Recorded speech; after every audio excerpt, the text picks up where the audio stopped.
Churchill was a genocidal maniac. He is fawned over in Britain and held up as a hero of the nation. He was voted greatest Briton of all time.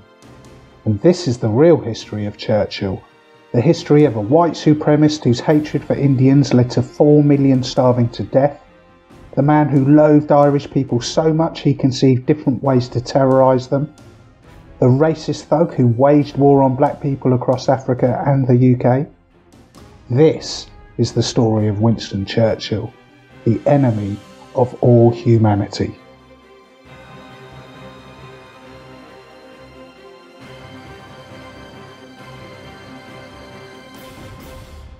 Churchill found his love of war during the time he spent in Afghanistan. While there, he said, "All who resist will be killed without quarter, because the Pashtuns need recognise the superiority of race." He believed the Pashtuns needed to be dealt with, and he would reminisce in his writings about how he partook in the burning of villages and people's homes. He wrote, "With fire and sword in vengeance we proceeded systematically, village by village, and we destroyed the houses, filled up the wells, and burned the crops and broke the reservoirs in punitive devastation." Churchill would also write that every tribesman has a blood feud with his neighbour, every man's hand is against the other, and all against the stranger. Churchill was proud of the terror he helped inflict on the people of Afghanistan, and he was well on the road to becoming a genocidal maniac.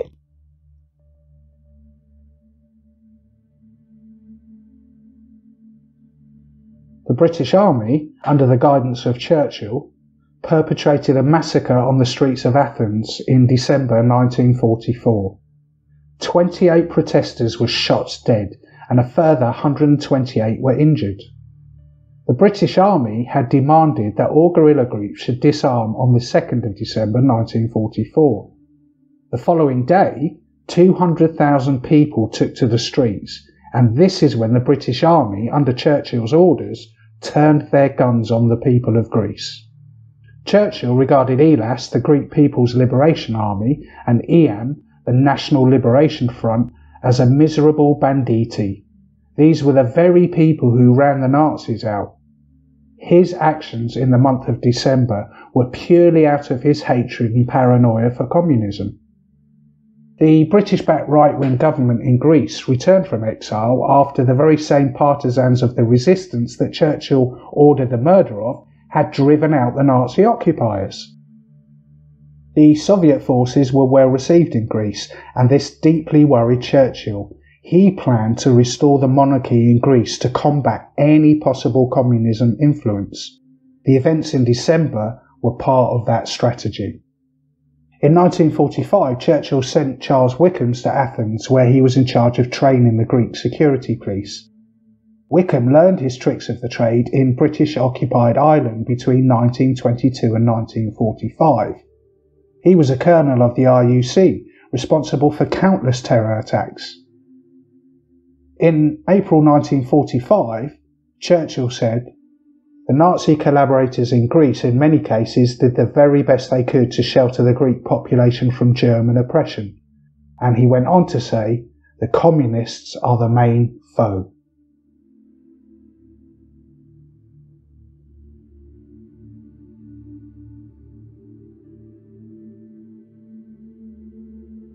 Very few people in Britain know about the genocide in the Bengal, let alone how Churchill had engineered it. Churchill's hatred for Indians led to 4 million starving to death during the Bengal famine of 1943. "I hate Indians," he said. "They are beastly people with a beastly religion." Bengal had a better than normal harvest during the British enforced famine, and the British Army took millions of tons of rice from starving people to ship to the Middle East, where it wasn't even needed. When the starving people of Bengal asked for food, Churchill said the famine was their own fault for breeding like rabbits. Even the Viceroy of India said Churchill's attitude towards India and the famine is negligent, hostile and contemptuous. And the right-wing imperialist Leo Amery, who was the British Secretary of State in India at the time, said that he didn't see much difference between his, that is Churchill's, outlook and Hitler's. Churchill refused all offers to send aid to Bengal. Canada had offered 10,000 tons of rice, and the US offered 100,000. But Churchill just point-blank refused to allow it. He was swilling champagne while he caused 4 million men, women and children to starve to death in the Bengal. Throughout World War II, India was forced to, inverted commas, lend Britain money. Churchill moaned about the Indian moneylenders the whole time. The truth is, Churchill never waged war against fascism. He went to war with Germany to defend the British Empire. He said this about India during World War II. He said, "Are we to incur hundreds of millions of debt for defending India only to be kicked out of it afterwards?" In 1945, Churchill said the Hindus were a race protected by their mere pullulation from the doom that is due. The Bengal famine wasn't enough for Churchill's bloodlust. He wished his favourite war criminal, Arthur Harris, could have bombed them.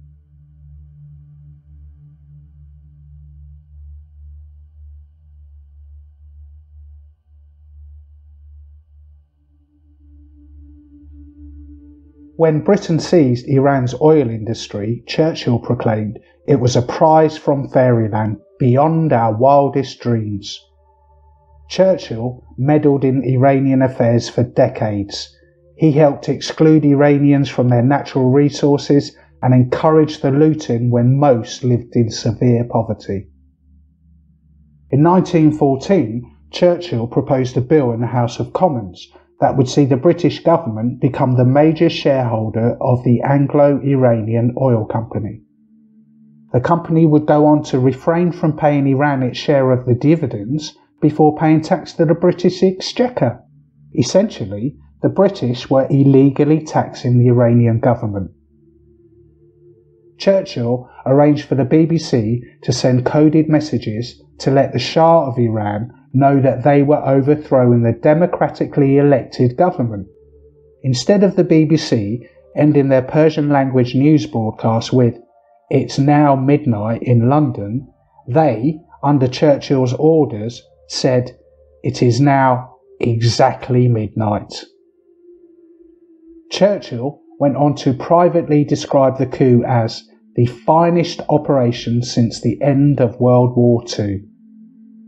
Being a proud product of imperialism, he had no issue ousting Mossadegh so Britain could get back to sapping the riches of Iran.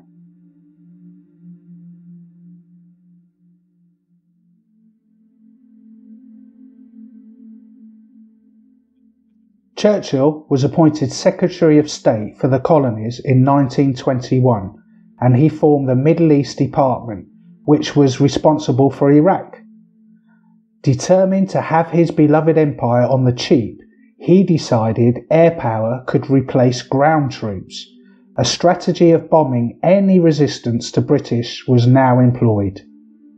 Several times in the 1920s, various groups in the region, now known as Iraq, rose up against the British. The Air Force was then put into action, indiscriminately bombing civilian areas so to subdue the population.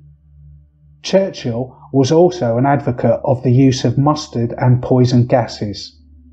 Whilst Secretary of War and Air, he advised the provision of some kind of asphyxiating bombs should be used for use in preliminary operations against turbulent tribes, in order for him to take control of Iraq. When Iraqi tribes stood up for themselves under the direction of Churchill, the British unleashed terror on mud, stone and reed villages. Churchill's bombings of civilians in Mesopotamia, that is Kurdistan and Iraq, was summed up by war criminal Bomber Harris. He said, "The Arab and Kurd now know what real bombing means. Within 45 minutes, a full-size village can be practically wiped out and a third of its inhabitants killed or injured. And this is done by 4 or 5 machines, which offer them no real target, no opportunity for glory as warriors, and no effective means of escape." Those were Bomber Harris's words.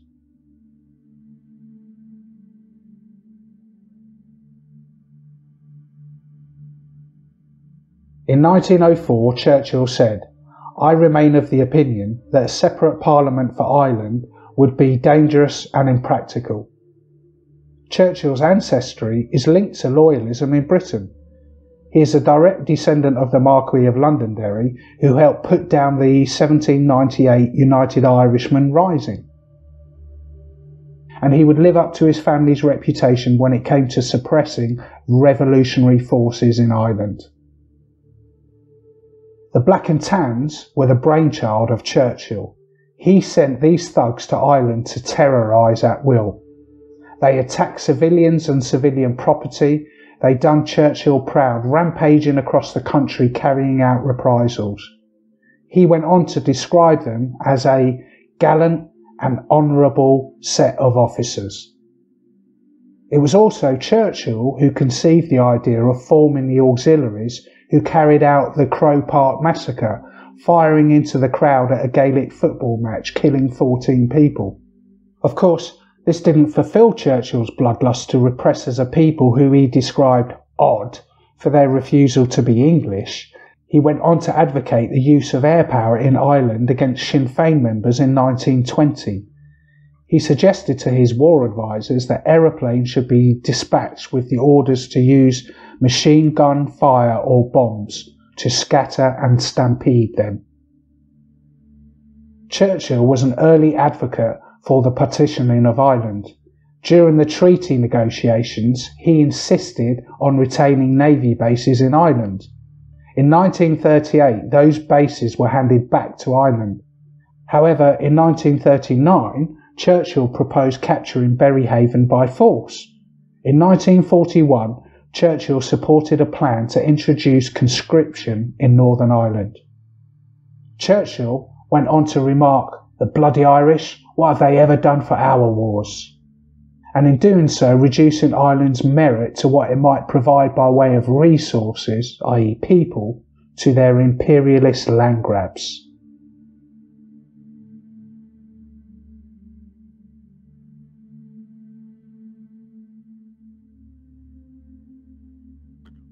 Britain declared a state of emergency in Kenya in 1952 to protect its system of institutionalised racism that they'd established throughout their colonies so as to exploit the indigenous population. Churchill, being your archetypal British supremacist, believed that Kenya's fertile highlands should be only for white colonial settlers. He approved the forcible removal of local population, which he termed blackamoors. 150,000 men, women and children were forced into concentration camps. Children's schools were shut by the British, who branded them as training grounds for rebellion. Rape, castration, cigarette, electric shocks and fire were all used by British to torture the Kenyan people under Churchill's watch. In 1954, in a British cabinet meeting, Churchill and his men discussed the forced labour of Kenyan POWs and how to circumnavigate the constraints of 2 treaties they were breaching. This course, the detention without trial and forced labour, had actually been recommended despite the fact that it was thought to involve a technical breach of the Forced Labour Convention of 1930 and the Convention on Human Rights adopted by the Council of Europe. The Cohen Plan advocated the use of force and sometimes death against Kenyan POWs who refused to work. Churchill schemed to allow this to continue.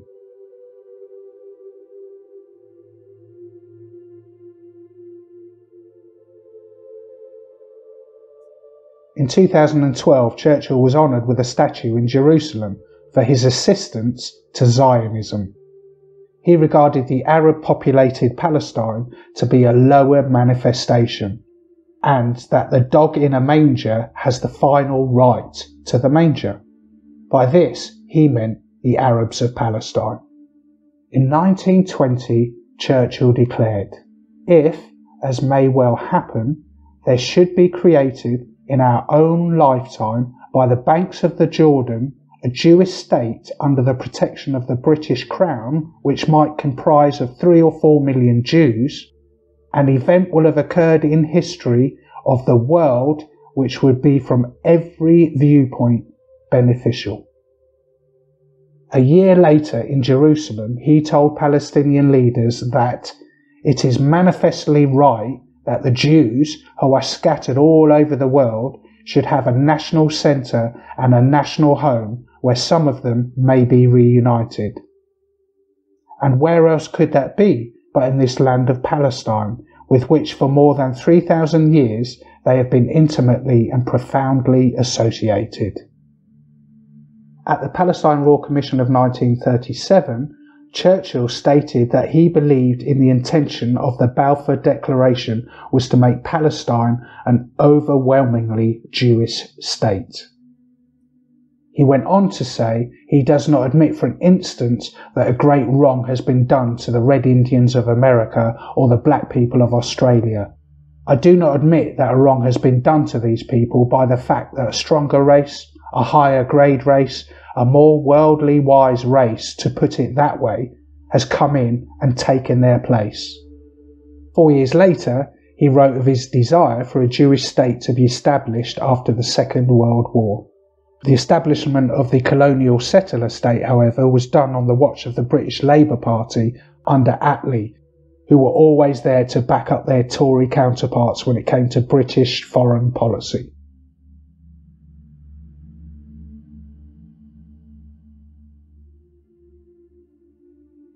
Prior to 1922, the British were paying the Saudi family a subsidy of $60,000 a year. Churchill, then colonial secretary, raised it to $100,000. He knew the dangers of Wahhabism, but was content to use the House of Saudi's twisted ideology for the benefit of British imperialism. Just as the British had done a few years earlier when they had teamed up with al-Saudi and their Wahhabism to wage internal war on the Ottoman Empire. He described the Saudi Wahhabis as intolerant, well-armed and bloodthirsty. Of course, as long as they were on the side of Britain, Winston was happy.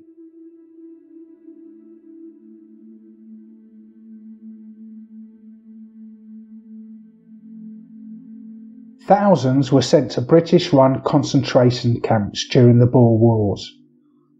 Churchill summed up his time in South Africa by saying it was great fun galloping about. Churchill wrote that his only irritation during the Boer War was that the Kaffirs could be allowed to fire on white men. It was Churchill who planted the seed to strip voting rights from black people in South Africa.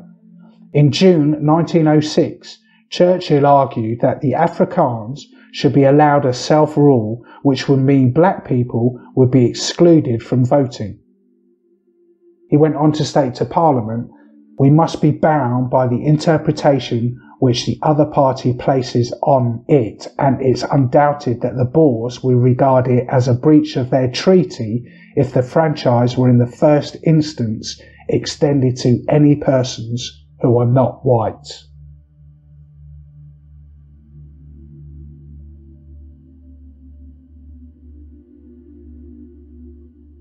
Another place Churchill had meddled was in British Guiana. Churchill ordered the overthrow of the democratically elected leader. He dispatched troops and warships and suspended their constitution, all to put a stop to the government's nationalism plan. Of China, he said, "I think we shall have to take the Chinese in hand and regulate them." And Churchill donated funds for the Nazi war criminal Erich von Manstein when he was on trial for his war crimes. And on immigration, Churchill suggested the motto, "Keep England White," when debating the adoption of new laws limiting immigration from the Caribbean. And on Mussolini, he said, "If I were Italian, I am sure I would have been with you the entirety from the beginning, and what a man, Mussolini. I have lost my heart. Fascism has rendered a service to the entire world." And finally, on his own people, Churchill suggested that 100,000 degenerate Britons should be forcibly sterilised. Others should be put in labour camps to halt the decline of the British race.